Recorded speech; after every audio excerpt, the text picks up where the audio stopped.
Meaning Jo Acholi, man an again, Jackline Ikang of court, a show man one Chaka Leb Acholi. And one again segment Kwan Leb Acholi. I know I promised that I was gonna read every day. You can walk what tema you cannot complete it. So we to give me one tema ko. So ana bit of Kwano George pa gonna Saturnino Nyala about money, look me take Kwan Acholi, in South Sudan. Sabi nagkakwana do me a day in the past few weeks. It's taken me a long time to finish it. So atia kakwana do me a day log ma boga chulgi kumjumu kanane. Last session, session 13, I bit of kakwana a few things what gonna la choja wani what were nana and tradition and your practice migane ingene wabiro pat gi jomo kene kawatimo kido jamu ne lo mo mane chal wori dwa wawinyo ng'oni wawinyo kido we ng'oni wala wawinyo kido winyo ng'oni kawatiri dwa nyo kene coming of age kwa lotina wobe gi lotina nyira gitime ni ninya wobe bedo wa malo anyira gi lui kane gi kiri dana voice to Kanye go kuno kakido customary the South Sudan gini the same with pat akin na choja bir kacho kid ma wati kiri di actually kone di South Sudan wala kone Uganda chaka bin gitimo kid ma wabiro ka gina we tu wabiro nini yala deo tu wabiro nini dua tu wabiro nini gi kin ma wagero gang tu nini gang ibiro nini wabiro nini achiel wala wapoga wala watini nini lotini tugo nini lotini tu we know that back in the day ka we grow back home matugo gi kana coach gi playing house wabiro ka kwano nana church na au kere we ilok mingo jolo dano ba chake kwano look me jolo dano man tina 1 and 18 hopefully I will push you have to read chapter 3 and do me a big enemy look me jolo dano look me puro look me gonna kid malotino walk it iwang o it'll be what better long about a gig and a cousin told me data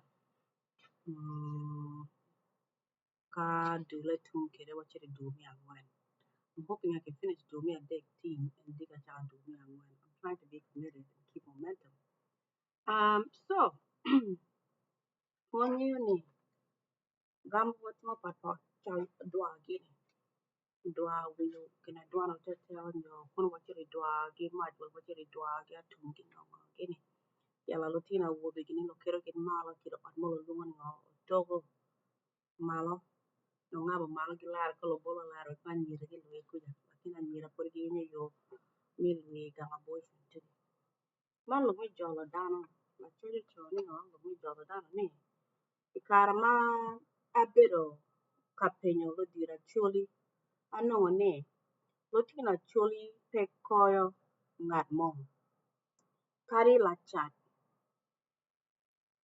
chan nyo dano pa gamente dano megi pa o pajo kelo wilo nyo eno bino ka wilo cham jo chuli mia bore cham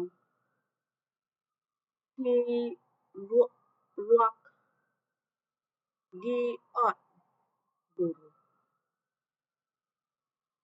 okay pi luak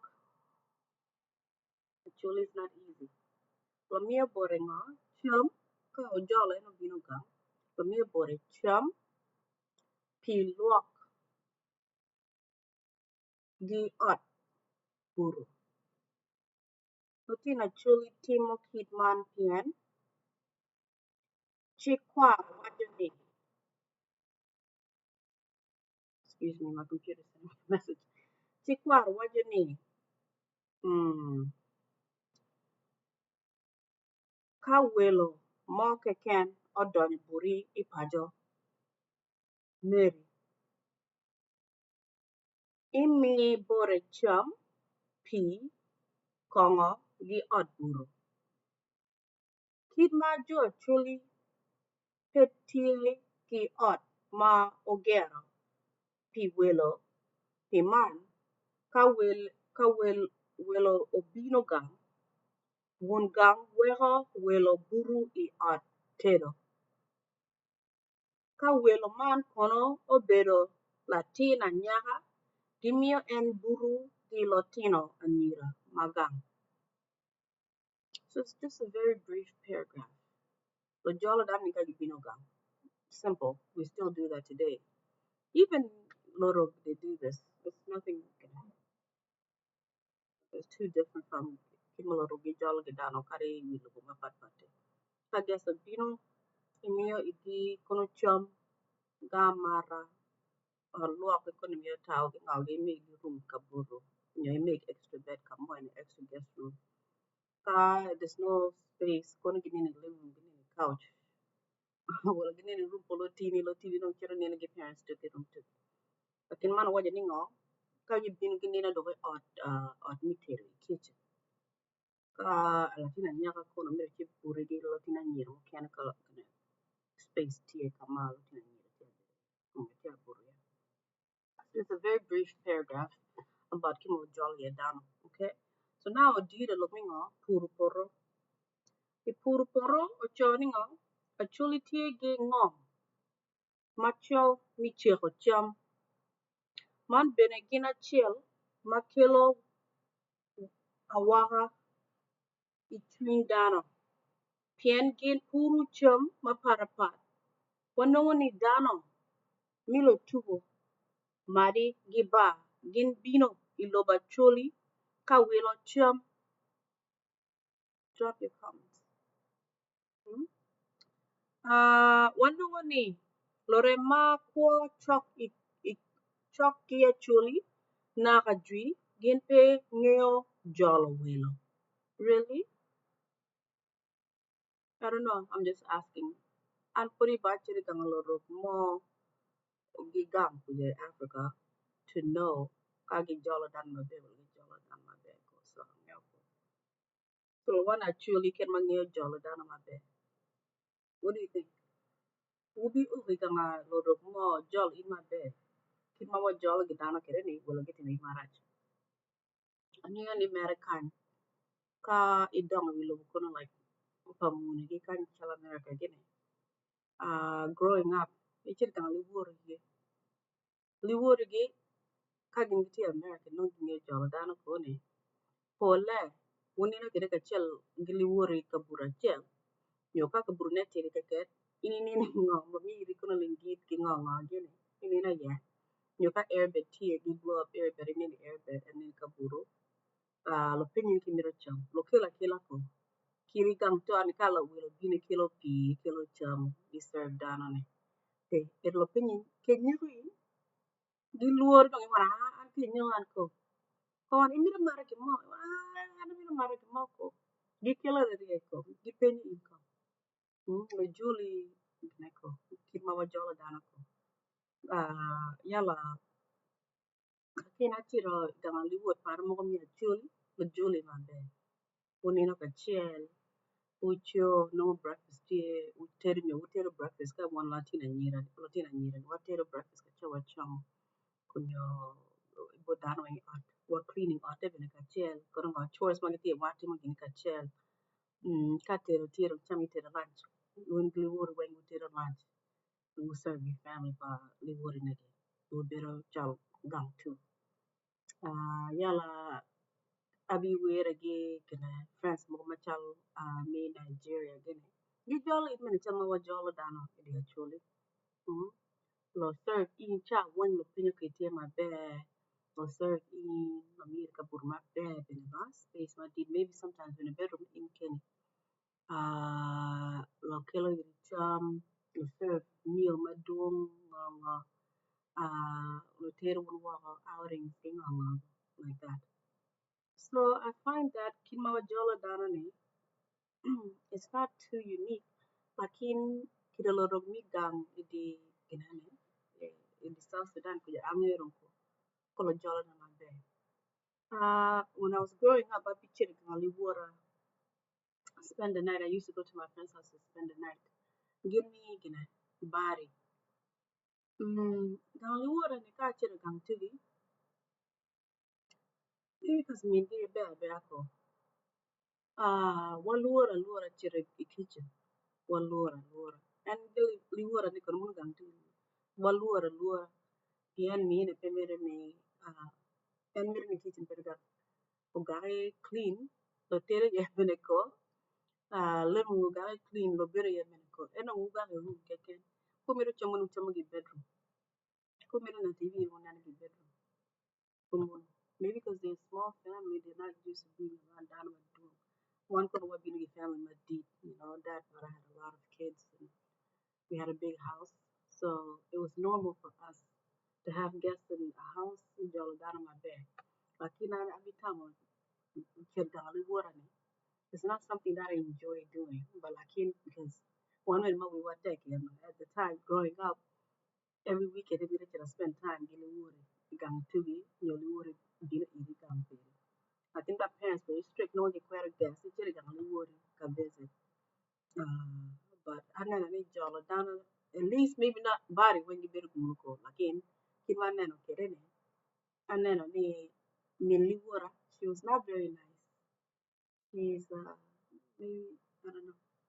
She had her own issues. So middle art a guy go for booty. But in middle got the room to get for being Alaska maybe take a guess. I've never been there, but no guess. Madam, Bino Gampuya. Mean and I can get him okay. I can pull like man and Kennedy. As kids, what he high school, no madam, like junior or senior in high school. Waga room, even, Kawatero kitchen, whatever chame male room, what clean kitchen, whatever room. So I don't know. That was different for me. I'm trying to think. Liwara magini African American lokelo igika opinion penya.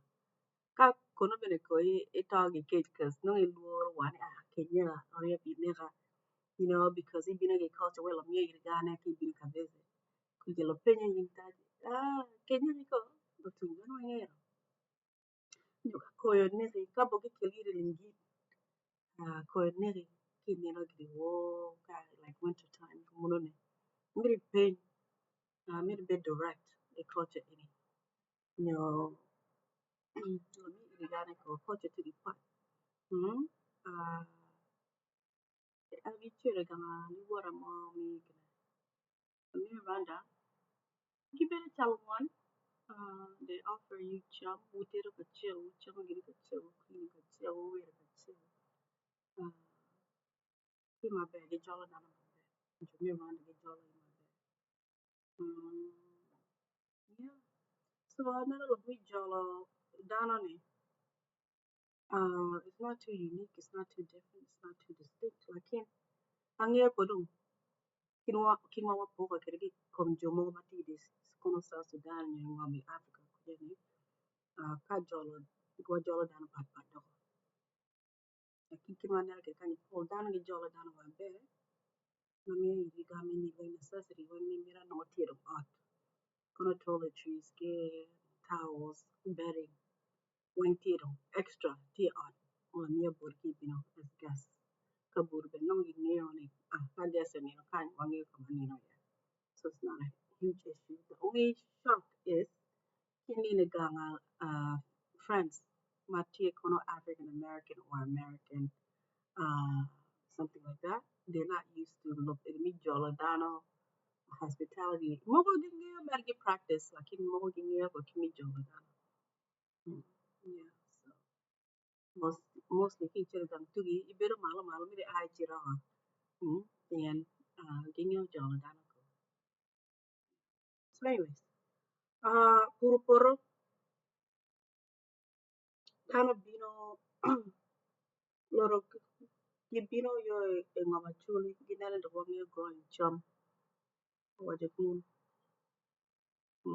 Welo mar bino yo gimaro welo chum gibod wawa go chum abeja dia chuli.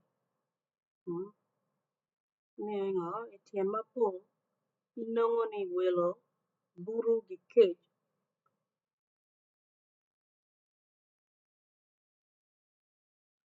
so ka gichiri tangaloro inongo ni kichiro ye mapol buru gi kech miyo bene pegin miyo kaburu kulu ento ka ibino Leb Acholi inongo ni dano jolo welo maber tutwal dano acholi omaro miel laraka idwe ma dano tye ka kayo bel gi iporo dano mielo miyo pwoc me gibod Rubanga pi cweyo kot ma oweko cam ducu ocek maber so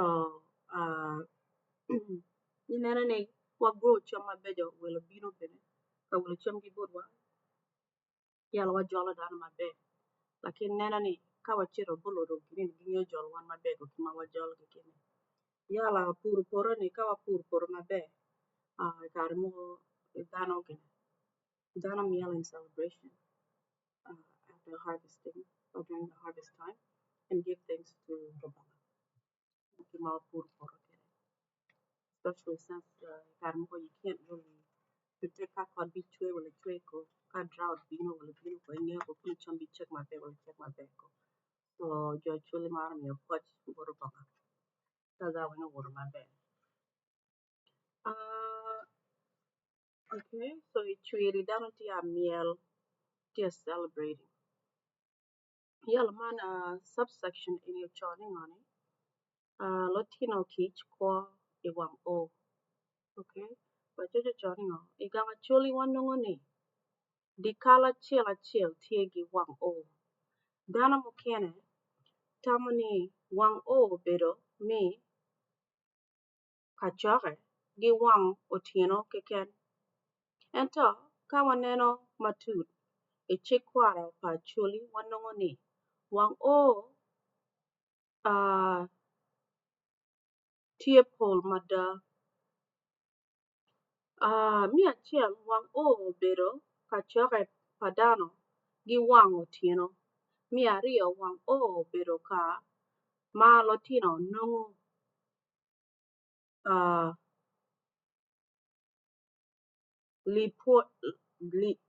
iye pwony okay sorry ma lutino nongo iye pwony kwaro wa kit mi bedo pa laco I paco gi bot odilo kimi adek wang o obedo ka ma latin kic nongo iye cam so wang o has many benefits kono mi Chaka nyo mi nongo pwony about culture tour and how to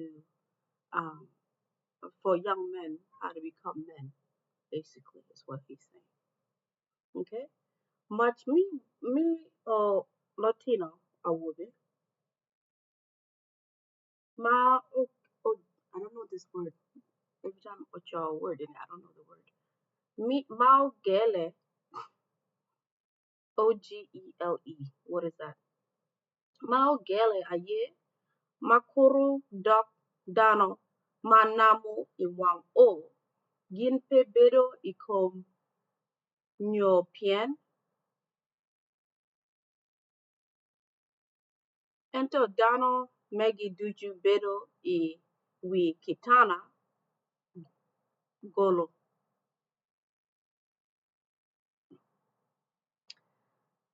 tien mapol dano mukene omaro gero pala I wi wang o pala man kit ma lodiro wacho bedo mi gengo ngiro kot I kare mi chwiri dok dog inget pala pala, dano kwinyo yat ma otwo matye gi jenge. Yat man bedo mi jengo okuot ki tong paco i kare ma dano tye ka Chaka. Jo Acholi timo kit man pien i kare macon muony turo gang i cawa mo keken.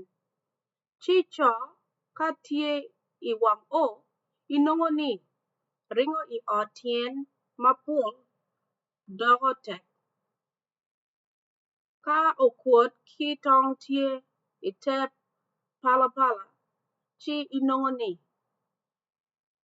kwanyone bedo yot.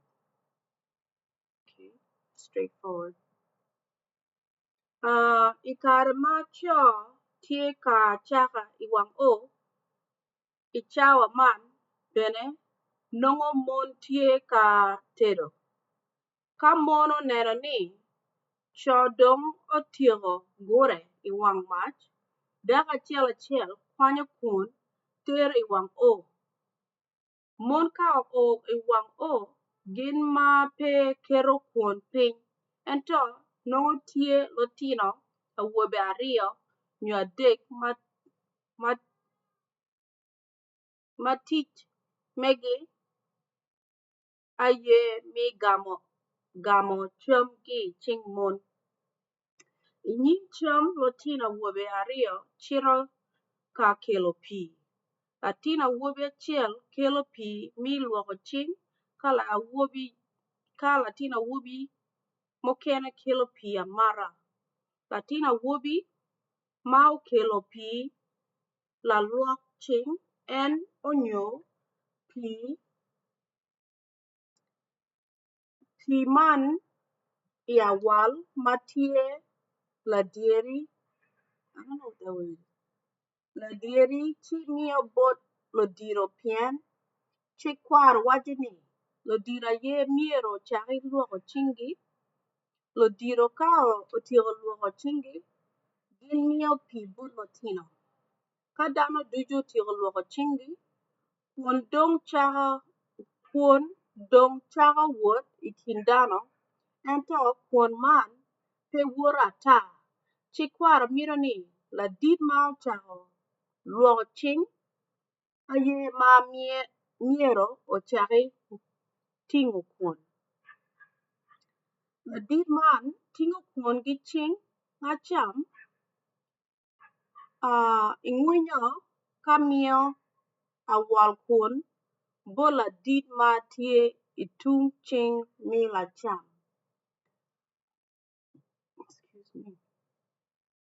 Ka en doge tingo dek cwinyo ka miyo bot ladit ma tye i tung cing lacam. Ladit ma gicwalo bote kwon en bene timo gin acel ma lowot obedo ka timone.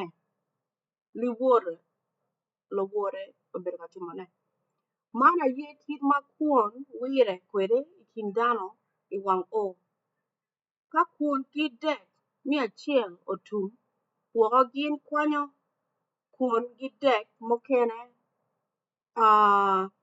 ma kun dano mere kwede gi cam weng ma kwon otum.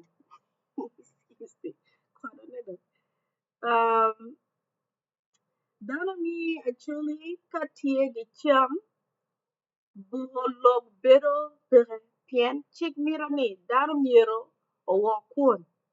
Kit ma wabedo ka nenone malo kany wanongo ni tyen lok ma oweko dano mi Acholi camo i wang tye mapol.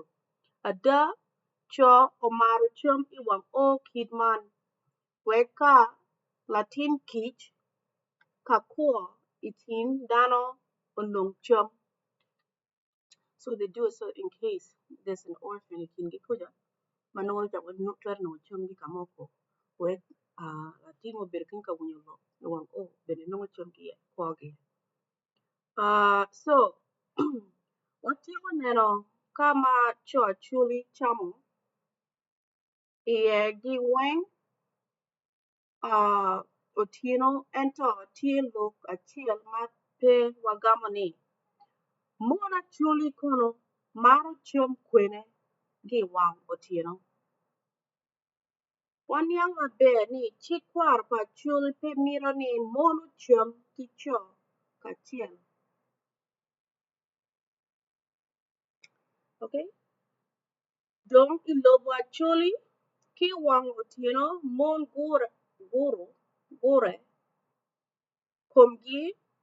guru komgi kacham idok ot achiel. Mon chamo kaachiel ki lutino anyira wa gi lutino awobe ma mwaka megi podi pe oromo 8. Lutino awobe ma tye gi mwaka 8 ocito kwede malo gin naka jwi chamo gico. So from the age of 8, you eat with men. It's not at their own sitting. They sit together and eat a bonfire. You need bonfire. Okay. If they're younger, they sit with the women and the girls to eat next to the house. And the tradition and the custom was that women should not sit with men to eat. So they give better chin and the girls. Don waji ni mon mokene gino bedo dano ma lo buomi nyo lo woro gino ni cham pa luok pe romo gin. Kit ma dhano wacho kwede ni mon ma kit man kare gi kare winyo kuon madit piero cing latin. En timo kit man pien ni cham ka otum ma en min latin bene pe oyeng ada edok ka cham kuon ma tye i cing latin. Lok machalo megi tien mapol maro time i kit mon Acholi i kare mi kech pien i kare mi cham inongo cham tye mapol mada.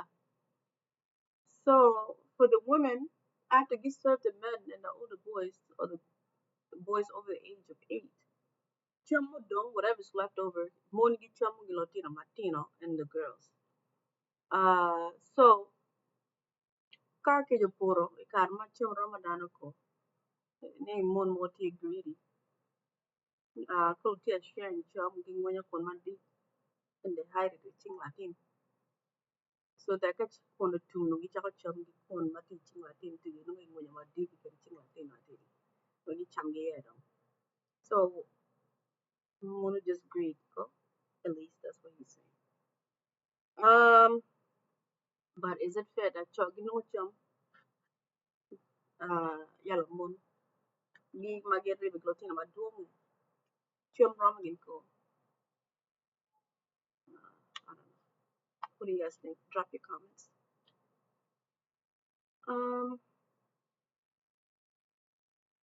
Waneno bene malo kani choka tie ka cham gin wiro kuon ento mon pe wiro kuon.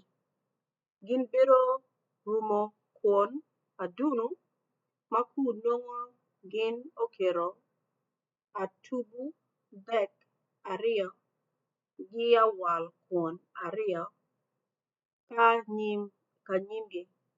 Ka dek gi kuon man otum gin kwanyo dek gi kuon mukene ma gimedo kwede gi cham weng ma cham otum. Kit ma mon chamo gi Latino inongo ni mi Latin achiel winyo kuon i cing Latin mere ka Latin dong chamo gi cinge. Okay, so I guess kitimo gimunu so that Latin man winyo kuon matino tinane they cannot compete ka cham gi mon madongo ma tuo kidney ko gini. So winyo kuon i cingi so gichamo gi cingi to avoid ngamo ka kwanyo kuon muno gi cinge. Ilka deko tuma think medo dek mukene. awalaria Kwan awalaria. Anyways, adacho mon gi Latino the truly do you chamo gi chingi. Log mi chamgi malaga muni ayero kelo iloba choli kin moha apar bung wen gi pier bichel wa biro. Kari bed muni okelo lok mi chom gi malga bot dano wanongone dano pori pe miro chom gi malga imoga ma malga pori pe iloba chulgi dano nongo nango nyoga gi opal ento imoga apar bung wen gi pier bicha wa biro dano weko nango nyoga gi opal kin dong ochako nango nyoga gi malga. So people still like eat what they have, like in the yogani instead of marinating, they use a spoon. That's one thing I can never change for now. After after colonizers introduced spoons. Okay. Ela tumgumunu ba, so do me a dig or two. Okay. Man gave up for a chulgi kum jumu canane. La church, man and knock matter in the section, negini. Lakin is enough, is sufficient. I don't know if I can say that Ghana white tea unique to actually people only. I think Jamaica Africa but take it the same practice.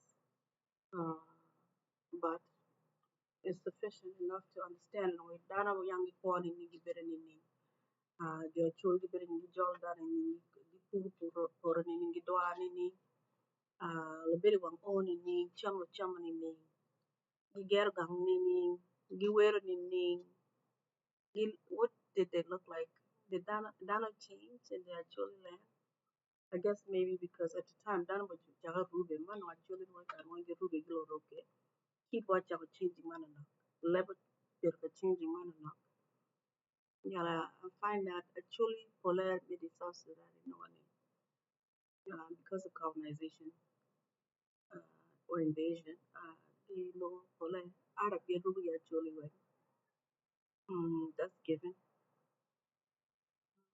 But no job in Mako one gig come to so this I hope to read or chapter reading chapter 4 or do me and when. So I'm gonna join on digging. If you have a bit of guess, if you have comments, please drop it under this video. You send me a private message or DM if you have questions. I'm gonna join me as guest. If you have anything to add, I hope to have a guest soon. This week, Chaka with my sister and another guest to discuss any of these findings. Mala Georgia Vergachon, we were Medi. So please, we'll follow or we'll subscribe page for me YouTube or learning on Chaka Chuli. Segment in a new Kwan Chuli within Chaka Chuli. Yala, my sister's on Facebook is Alice Akot. She doesn't post as much. I'm gonna tea on Facebook. Tito South Sudan, but I'm middle of the yet. Yala, our official Facebook page is Chaka Chuli. Please subscribe. Please follow us on Facebook. Please like, comment. Please share, DM, comment, and join us. Kati ya kwan gima maraj bin meri comment. Ka gima mera correct and gima kwan kan kima la jojo choke ni mera comment. You send us a private message. Okay? Again, thank you so much. Kuno wuti digo Latino afternoon. I'm Jackline Ikang. I'm Chaka Acholi. Segment Kwan Acholi. I appreciate you and you guys have a good night. Take care.